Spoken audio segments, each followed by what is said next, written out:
Hello, जय हिंद बच्चों। आज हम कक्षा 10वीं के एक्सरसाइज 10 की शुरुआत करेंगे, जिसमें हमें वृत्त के बारे में पढ़ना है।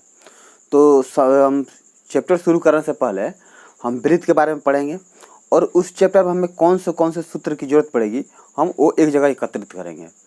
तो चलिए हम इसकी शुरुआत करते हैं और सबसे पहले हम वृत्त के बारे में जानते हैं। देखिए, हमें क्या पढ़ना है? वृत्त। हम वृत्त किसे कहते हैं? वृत्त हमारा कैसा होता है? वृत्त का कार्य यही होता है जिसको हम लोग अंग्रेजी में सर्कल भी कहते हैं। तो एक बात आप नोट करें, देखिए जैसे होता है कि हमारा क्या है, जैसे ये हमारा बिंदु हो गया, तो एक है तब तक तो बिंदु हो गया, और इसी में हम सटाकर अनेक बिंदु ऐसे रखते जाएं, तो क्या हो गया? एक रेखा का रूप ले लिया।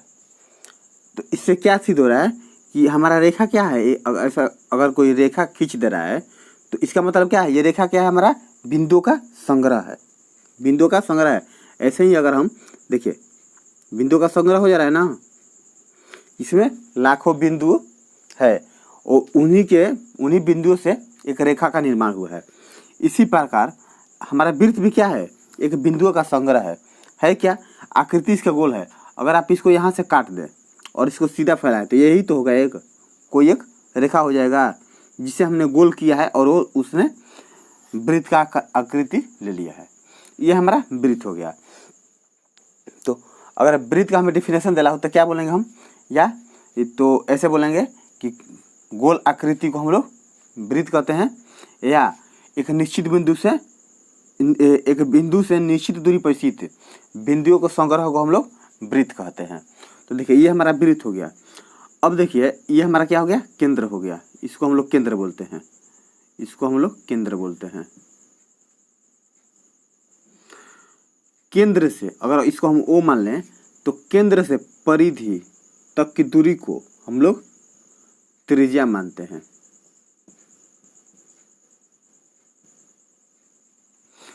केंद्र से परिधि तक की दूरी को हम लोग त्रिज्या मानते हैं।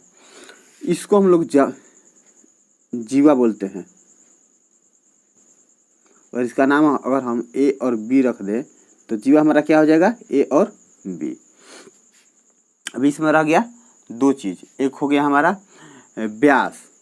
तो देखिए, जो रेखा केंद्र से होकर गुजरती है उसे हम लोग क्या कहते हैं? व्यास कहते हैं। जो रेखा केंद्र से होकर गुजरती है उसे हम लोग व्यास कहते हैं। तो इतना चीज हमने सीखा। अगर इसी प्रकार देखिए, जैसे ये त्रिज्या है, ऐसे ही अगर हम लाख त्रिज्या खींच दे, इसमें ये O हो गया, A हो गया, ये B हो गया, ये C हो गया, ये D हो गया, ऐसे ही अगर हम हजारों लाखों की संख्या में खींच दें तो बन जाएगा, क्योंकि एक वृत्त के अंदर अनेक त्रिभुजाएं होते हैं, तो अनेक त्रिभुज होते हैं। तो हम इसमें नोट करेंगे, देखिए ये अगर हमारा व्यास हो गया तो यहाँ से सारी क्या है, ये सब क्या बन रहा है? आकृति अगर हम बना रहे हैं, त्रिज्या से केंद्र को मिला रहे हैं, परिधि को हम त्रिज्या की सहायता से अगर केंद्र से मिला रहे हैं तो एक त्रिभुज का निर्माण हो रहा है। तो अगर हम मान लीजिए किसी एक को निकालें यहाँ पर, तो ये क्या हो जाएगा? हमारा O, यही तो आकृति है, OA B, चाहे जो भी हो, नहीं B उसमें ऊपर है तो हम B ऊपर कर देंगे, ये A हो गया। ओहो सॉरी, फिर वही लिख दिए।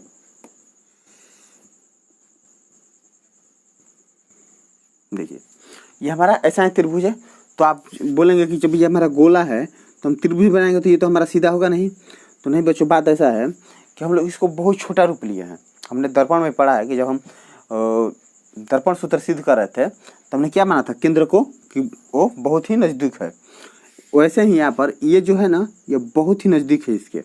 तो यहाँ पर तिरछा है, इस बात को हम पकड़ नहीं पाएंगे, या हमारी नग्न आंखें नहीं देख पाएगी। तो होगा क्या कि इसको हम लोग सीधा मान लेते हैं। जब इसको हम सीधा मान लेते हैं तो यहाँ पर 90 डिग्री का कोण बन जाएगा। लंब के साथ 90 डिग्री का कोण बनता है, हमारे यहाँ पर 90 डिग्री का कोण बन जाएगा। अब देखिए एक बात, अगर हमें इस त्रिभुज का क्षेत्रफल निकालना हो तो हमारे पास दो तरीका है। या तो हम त्रिभुज के क्षेत्रफल का अगर सूत्र जानते हैं तो उस सूत्र को यहाँ पर लिखेंगे, जो चीज़ उसमें रिक्वायर्ड होगी सारे इसमें से लेकर उसमें हम भर देंगे। जिन चीज़ों की जरूरत पड़ेगी उस सूत्र में, जैसे त्रिज्या हो गया, व्यास हो गया, जिया हो गया, जो चीज़ जरूरत पड़ेगा वो हम इस वृत्त से उठाएंगे और उसमें हम रख देंगे। तो एक वो तरीका हमारा हो गया। दूसरा तरीका है कि इस त्रिभुज में मान लीजिए हमने 1000 इस वृत्त में अगर हमने मान लीजिए कि 1000 त्रिभुज बनाया है, तो क्या करेंगे हम सभी त्रिभुज का निकाल के क्षेत्रफल उसको जोड़ देंगे, तो क्या हो जाएगा हमारा एक वृत्त हो जाएगा। तो ये हमारा बेसिक चीज़ था।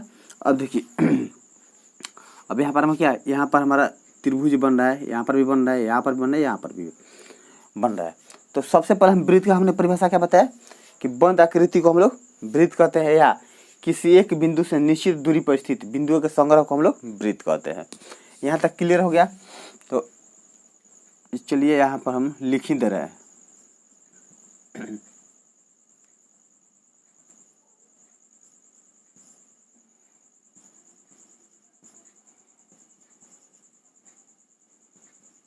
एक बिंदु से निश्चित दूरी पर स्थित बिंदुओं के संग्रह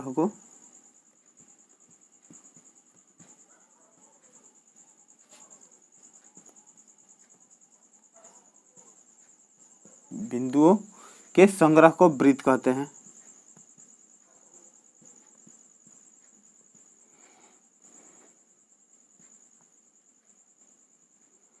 अब देखिए ये जो वृत्त के बाहर वाली लंबाई है इसको हम लोग क्या बोलते हैं, इसको हम लोग बोलते हैं परिधि। अगर हमें इसका परिधि निकालना हो तो क्या करेंगे, इस पूरे रेखा की लंबाई निकालने के लिए हमारा क्या हो जाएगा, परिधि हो जाएगा। अगर मान लीजिए यहाँ पर कुल को यहाँ पर एक हमारे पास एक गोलाकृति है, इसका परिधि निकालना हो, इस लंबाई को मापना हो, तो हम क्या करेंगे, यहाँ से काटेंगे और इसको सीधा कर देंगे। सीधा करेंगे तो कैसा रूप ले लेगा, और जब ऐसा रूप ले लेगा तो ये भी क्या हो जाएगा, एक हमारा रेखा ही हो जाएगा। अब देखिए सबसे पहले हम इसमें परिधि का सूत्र पढ़ेंगे।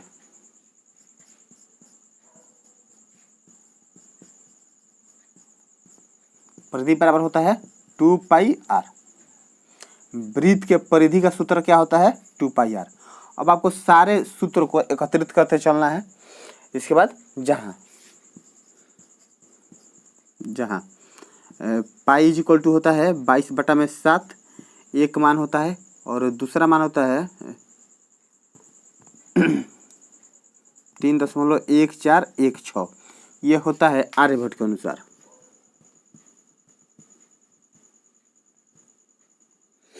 और हम लोग सिर्फ क्या यूज करते हैं, 3.14। तो अगर आप इसको 7 से 22 में भाग करेंगे तो आपको इसी रूप में मिलेगा, लेकिन हम दशमलव के बाद 2 अंक लेकर चलते हैं, तो हमारा ये हो गया हमारा परिधि का सूत्र हो गया, जिसमें जहाँ r इक्वल टू क्या है, त्रिज्या है। हम लोग इसे त्रिज्या बोलते हैं। पाई का मान 22/7 होता है।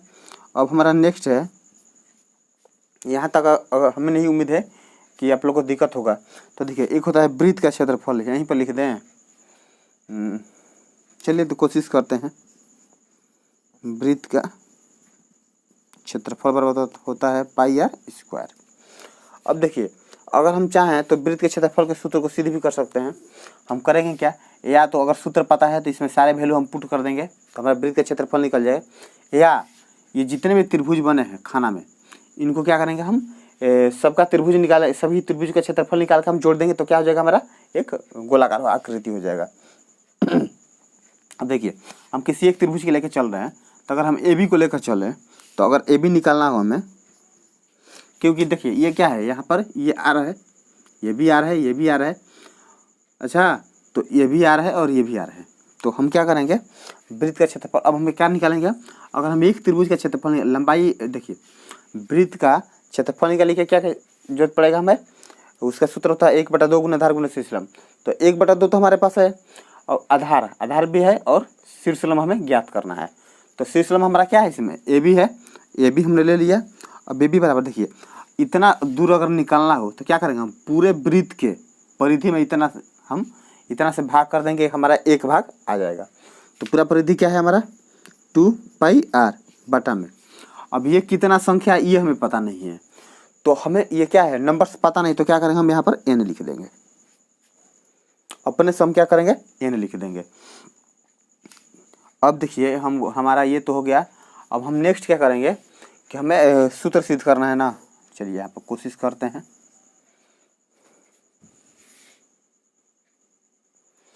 हम इसमें क्या करेंगे,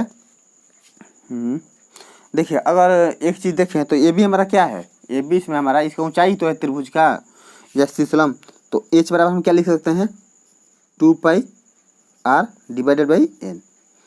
तो एक मान लीजिए कि ये भी हमारा सूत्र ही हो गया, लेकिन अब इसको हम हल करेंगे। तो देखिए अब हम क्या करेंगे, पहले त्रिभुज का क्षेत्रफल निकालेंगे।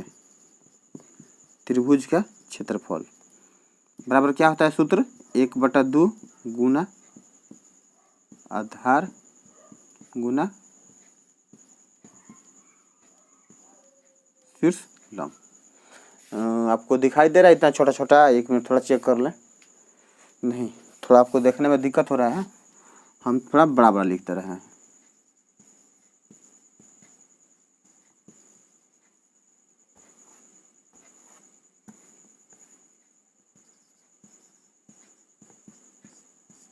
शीर्ष लंब।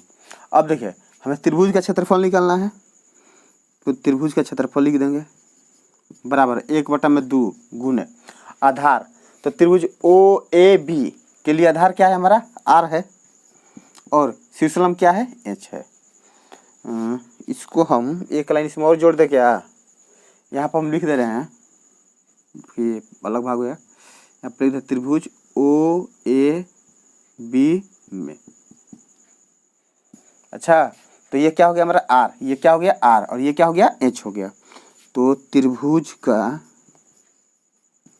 क्षेत्रफल बराबर क्या हो जाएगा 1/2 गुने r, तो हमारा r ही रहेगा, h का मान हमें क्या मिला है देखिए आप 2πr/n। तो लिखेंगे 2πr/n। अब देखिए क्या क्या कट सकता है हमारा, तो ये 2 से 2 हमारा कट जाएगा, और क्या n, n मतलब हमारा संख्या है ना।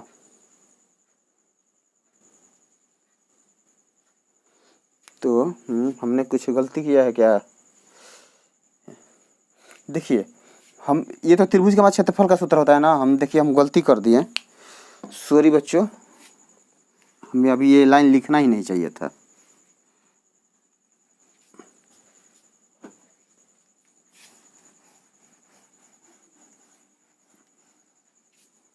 देखिए ये तो हमारा एक त्रिभुज के क्षेत्रफल का सूत्र होता है ना, इसमें कितने त्रिभुज है अनगिनत है, तो हम लिखेंगे n त्रिभुज का क्षेत्रफल बराबर या n, हम त्रिभुज का क्षेत्रफल ही लिख रहे हैं। अब देखिए यहाँ पर हम क्या करेंगे कि हमारा त्रिभुज की संख्या कितना है n, इसमें टोटल कितने त्रिभुज है n, और एक त्रिभुज हमारा कौन है त्रिभुज ओ ए बी में। तो n तो ऐसे ही रह जाएगा इंटू, अब त्रिभुज ए ओ ए बी में, तो त्रिभुज का सूत्र क्या होता है 1/2 गुना आधार गुना शीर्ष लंब। तो हमारा हो जाएगा n इंटू 1/2 गुना b मतलब आधार क्या है हमारा r है, और h हमारा क्या है, h हमारा हो गया, देखिए यहाँ पर h हमारा क्या है 2πr डिवाइडेड बाई n। अब हम इसको कहाँ लिखें, चलिए यहाँ पर एडजस्ट कर रहे हैं। त्रिभुज का क्षेत्रफल बराबर, अब देखिए इसको हम क्या करेंगे n ऐसे ही लिख देंगे, बाकी जो है उसको बाहर निकाल देंगे। तो 1/2 गुना r Guna 2πr/n, 2πr divided by n।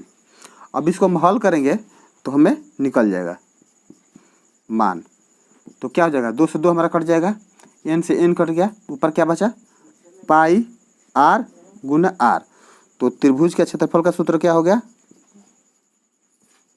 बराबर पाई r स्क्वायर, और यही क्या होता है हमारा वृत्त के त्रिभुज का, वृत्त का बोलना सॉरी, त्रिभुज के क्षेत्रफल का सूत्र होता है। ओ सॉरी त्रिभुज का कहाँ, अब तो यहाँ से वृत्त का क्षेत्रफल हो जाएगा, वृत्त का सॉरी,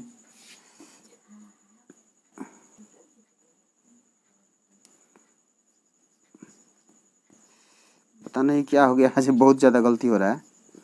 इसके लिए सॉरी। तो देखिए वृत्त का क्षेत्रफल का सूत्र हमें क्या मिल गया, पाई आर स्क्वायर। तो आप इसका स्क्रीनशॉट ले लें, फिर हम नेक्स्ट पार्ट हल करेंगे। अब हम वृत्त का व्यास निकालना सीखेंगे।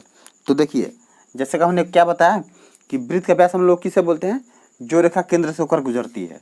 तो देखिए यहाँ से एक मान लीजिए रेखा निकल रही है और केंद्र पा रही है, फिर केंद्र से परिधि पर चली जा रही है। हमने इसका नाम ए रख दिया, सॉरी ये पहले से लिख रखे हैं, हमने इसका नाम पी रख दिया और इसका नाम क्यू रख दिया। अब देखिए यहाँ पर हमने ए बी सी। अब देखिए ये क्या है, ए बी क्या है, हमारा जीवा है। एक वृत्त में अनंत जीवा होता है, एक वृत्त में अनंत त्रिज्याएं होती है, और चाप हमारा कौन सा हो जाएगा, ए सी बी। ये हमारा पूरा क्या हो गया, चाप हो गया। अगर हम चाप पूछे हमें कोई कि कौन सा निकालना है, तो ये पूरा हमारा चाप हो जाएगा, ये पूरा हमारा चाप हो जाएगा। हम इसको कलर ही कर दे रहे हैं ताकि पहचान में आ जाए, ये हमारा चाप हो गया। तो देखिए अगर हमें वृत्त का व्यास निकालना हो,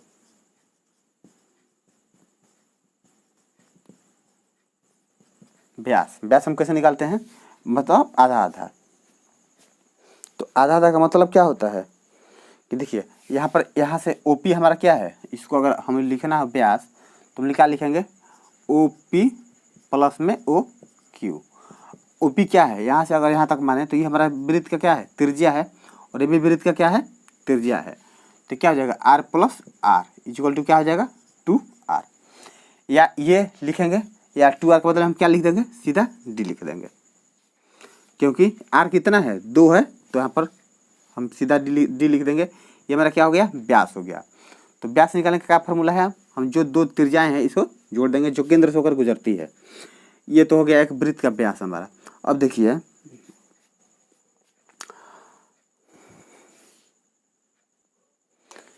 हमारा ये तो हो गया। अगर हमें देखिए व्यास मतलब हम क्या लिखें, हम यहाँ पर व्यास ना लिख के हम इधर अगर लिख दे तो कोई दिक्कत नहीं है, व्यास तो हमें निकालना है। तो व्यास बाबा क्या होता है, 2r। तो एक तो ये हमारा फॉर्मूला हो गया। अगर हमें r निकालना तो क्या करेंगे, d इधर का गुना इधर आएगा तो क्या हो जाएगा, भाग। तो ये हमारा क्या हो गया, d/2 फॉर्मूला हो गया। तो ये तो हो गया वृत्त के अर्धवृत्त का क्षेत्रफल निकाले, सॉरी परिधि निकालेंगे। तो लिखेंगे अर्धवृत्त का परिधि बराबर। देखिए हम लोग परिधि कैसे निकालते हैं, ये जो मान लीजिए हमारा कोई वृत्त है, तो इसका जो बाहर का जितना भी भाग है, मैंने यहाँ से अगर शुरू करें हम, तो यहाँ से लेके फिर ऐसे घूमते हुए यहाँ तक, इधर से शुरू करें फिर इधर यहाँ के चिपक जाए, तो इस पूरी लंबाई को हम लोग क्या बोलते हैं, वृत्त का परिधि। तो अगर आधा बोल रहा है तो मान लीजिए हम क्या करेंगे, यहाँ से आधा काट देंगे, आधा काट देंगे तो क्या हो जाएगा, अभी ये दो भाग में बढ़ जाएगा, एक नीचे हो जाएगा एक ऊपर हो जाएगा। अगर ऊपर वाले या नीचे वाले का निकालना होगा तो हम क्या करेंगे, देखिए सबसे पहले क्या करेंगे, ये हम इसका तो जानते हैं कि अगर बाहर बाहर जो आवरण दे रखा है, या बाहर बाहर जो रेखा है हमारा, जिससे हमारा वृत्त बना हुआ है, इसका अगर परिधि हमें निकालना पड़े तो हम क्या करेंगे, पूरे परिधि में 2 से भाग कर देंगे तो हमारा आ जाएगा। अब देखिए आधा बोल रहा है तो हम क्या करेंगे, सबसे पहले लिखेंगे वृत्त के परिधि का सूत्र क्या होता है, 2πr बटा, अब आधा बोल रहा है तो हम 2 से भाग कर देंगे, क्योंकि वृत्त के परिधि का सूत्र होता है 2πr। अब आधा बोल रहा है तो हम 2 से भाग कर देंगे।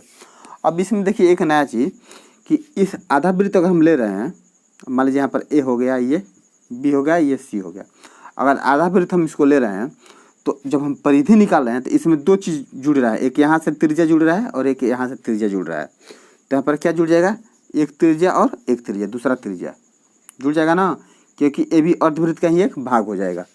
तो 2 से 2 तो हमारा कट गया, तो क्या हो जाएगा हमारा πr + 2r, πr + 2r, हाँ 2r हो जाएगा। अब यहाँ पर हम क्या कम ले सकते हैं, r कम ले सकते हैं ना, तो क्या हो जाएगा हमारा π + 2, और यही होगा अर्धवृत्त का परिधि।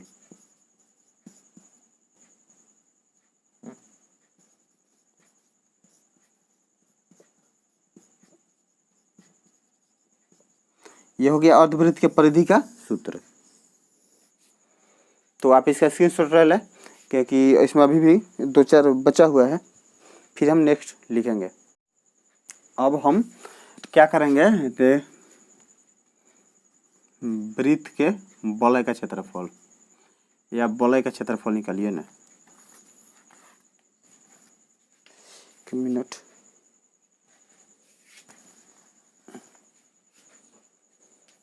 वृत्ताकार वलय। सबसे पहले समझेगा हम वलय होता क्या है। देखिए, मान लीजिए एक हमारे पास एक बड़ा वृत्त है, जैसे ये हमारा एक बड़ा वृत्त हो गया और इसके अंदर ही एक छोटा वृत्त है।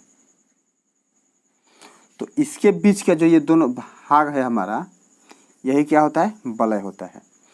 मतलब इस जो भी, अगर ये पाइप है तो पाइप की मोटाई, अगर देख लीजिए पेन है, अगर पेन का ढक्कन है तो इसका जो मोटाई है, ढक्कन का जो बाहरी वाला मोटाई है, इसी को हम लोग क्या बोलते हैं, वलय बोलते हैं। इसका भी एक केंद्र होता है। अच्छा, तो देखिए यहाँ से हमारे पास 2 वृत्त बन रहा है, एक तो यहाँ से यहाँ तक बन रहा है और दूसरा यहाँ से लेकर यहाँ तक बन रहा है।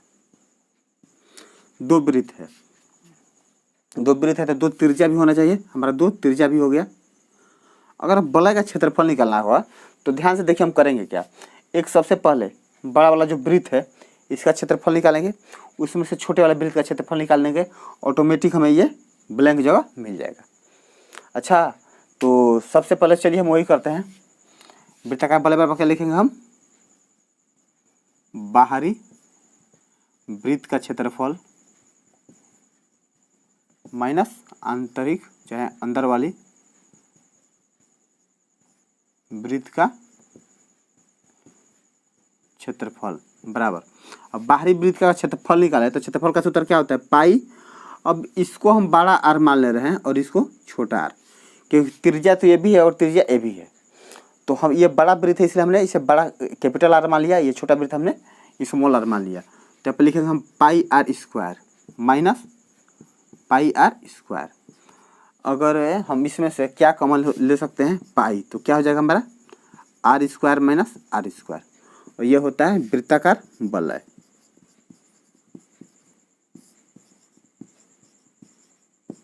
और यही क्या हो जाएगा, एक सूत्र हो जाएगा।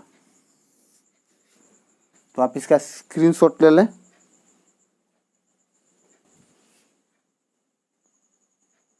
देखिए अब यहाँ तक हो गया। अब नेक्स्ट जो टॉपिक हमारा है वो हम बोलेंगे थोड़ा त्रिज्या और रेखाखंड के बारे में पढ़ेंगे। तो चलिए, मान लीजिए ये हमारे पास एक वृत्त है, ये हमारा केंद्र हो गया। तो केंद्र से ये हमने एक छोटा सा पार्ट काट लिया। तो इस जो छोटा पार्ट ये कटा है ना, इसी को हम लोग क्या बोलते हैं, लघु त्रिज्यखंड।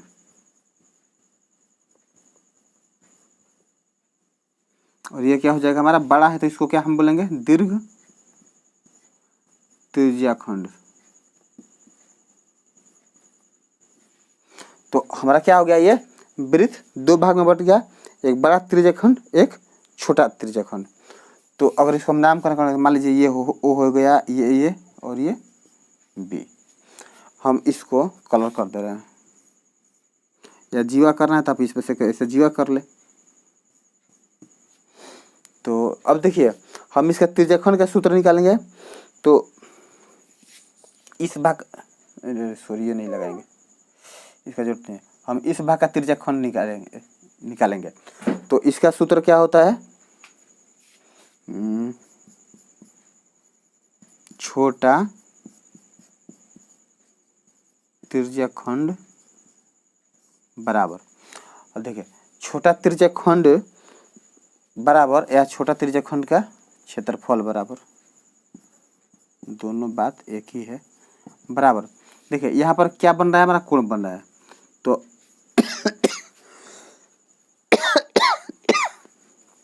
देखिए इसका हम लिखेंगे पाई आर स्क्वायर थीटा बटा में 360। ये होता है क्षेत्रफल का सूत्र। ये हो गया छोटा त्रिज्यखंड के क्षेत्रफल का सूत्र। ऐसे अगर हमें चाप की लंबाई निकालनी हो, चाप की लंबाई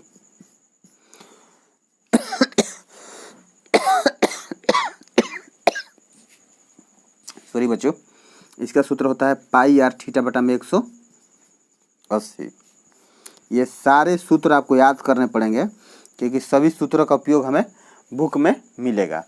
तो आप इसका स्क्रीनशॉट ले लें, फिर हम नेक्स्ट हल करते हैं। देखिए जैसे चाप बोला है तो चाप हम लोग क्या होता है, ऐसे वृत्त हो गया, ये केंद्र हो गया, ये हो गया ना हमारा, तो इसी को हम लोग चाप बोलते हैं। अच्छा तो चलिए आप इसका स्क्रीनशॉट ले लें। अब हम त्रिज्याखंड की परिधि लिखेंगे। तो त्रिज्याखंड की परिधि, तो परिधि बार बार हमारा होता है, चलिए हम इसको यहाँ पर लिख रहे हैं। परिधि बार बार क्या होता है हमारा, देखिए हमारा इसका परिधि निकालना है, तो ये तो 2 हमारा आर है, तो इसको हम आर प्लस आर लिख लेंगे। प्लस में क्या लिख लेंगे, चाप की लंबाई। तो आर प्लस आर क्या हो जाएगा हमारा, 2r हो जाएगा, प्लस चाप की लंबाई। चाप का हमने सूत्र क्या बताया था, पाई आर थीटा बटा में 180। तो ये हमारा क्या हो गया, त्रिज्याखंड के परिधि का सूत्र।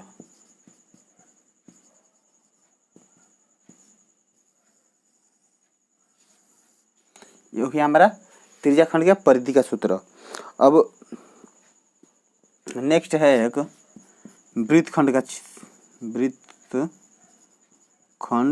का क्षेत्रफल। तो इसका सूत्र होता है, कहाँ लिखे हैं, लिख दें, लघु वृत्तखंड का क्षेत्रफल या लघु या त्रिज्याखंड होता है। लघु तो हमारा ये हो गया, त्रिज्या हो गया।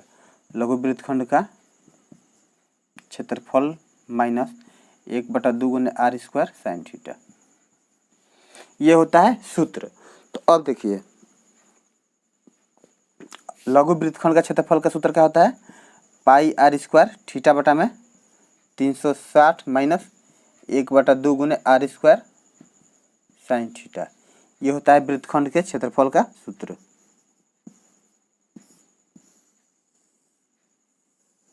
ये क्या हो गया हमारा, वृत्तखंड के क्षेत्रफल का सूत्र हो गया। अब हमारा और इसमें चैप्टर में कोई सूत्र यूज होने वाला है, तो चलिए अगर कोई नहीं याद है तो नेक्स्ट टाइम हम देखेंगे। एक होता है लघु वृत्तखंड की परिधि, लघु वृत्तखंड की परिधि, चलिए उसको भी लिख ही लेते हैं हम। लघु वृत्तखंड की परिधि, देखिए हमारा लघु वृत्तखंड कौन हो गया, वो हो गया। अब उसका परिधि निकलना होगा, हम तो क्या करेंगे, तो देखिए ये हमारा यही तो हो गया। तो इसमें क्या करेंगे हम, चाप की लंबाई जोड़। अब देखिए एक तो हमारा वो चाप हो गया, उसको हम वो चाप मान लें, ये हमारा एसीबी को चाप मान लें, तो ए भी हमारा क्या है, जीवा ना है, तो यहाँ पर क्या होगा, जीवा की लंबाई। हमें क्या निकालना है, इस भाग का क्षेत्रफल निकालना है। तो चाप की लंबाई को हम लोग क्या बोलते हैं, हमारा जो एसीबी है उसको हम लोग क्या बोलते हैं, उसको हम लोग एल बोलते हैं ना, जोड़। और जीवा की लंबाई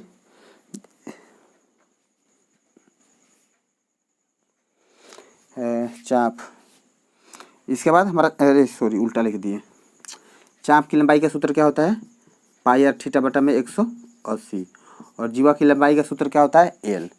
तो ये हो गया हमारा, इसका भी एक सूत्र हो गया। तो आप इसका स्क्रीनशॉट ले लें।